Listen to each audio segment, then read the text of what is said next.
নতুন বাজেটে জমি কেনা বেচায় নিবন্ধন খরচ কমানো হলেও বাড়ি বানাতে আরও বেশি খরচ করতে হবে সাধারণ মানুষকে।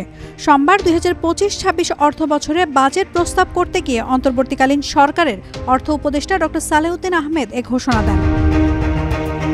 বাজেটে বলা হয়, নিবন্ধন ফি কাঠা থেকে শতাংশ হিসেবে নির্ধারণ করা হচ্ছে। জমি হস্তান্তরের উৎসে কর কমানো হয়েছে সর্বোচ্চ 2% পর্যন্ত। এতে নিবন্ধনে খরচ কমবে, বিশেষ করে গ্রাহকদের জন্য স্বস্তির বার্তা। তবে একই বাজেটে বাড়ি বানানোর ক্ষেত্রে রড ও স্টিলের ওপর ভ্যাট বাড়ানোর প্রস্তাব করা হয়েছে। এতে প্রতি টনে রডের দাম বেড়ে যেতে পারে প্রায় 1400 টাকা। সরকার বলছে, রাজস্ব আদায়ে ভারসাম্য আনতে এই সিদ্ধান্ত। তবে নির্মাণ খরচ বাড়ার কারণে মধ্যবিত্ত শ্রেণী নতুন চাপে পড়তে পারে। Naomin Nasrin, Daily Sun. For more updates, follow us on Facebook. Subscribe our YouTube channel. Get the latest update on www.daily-sun.com.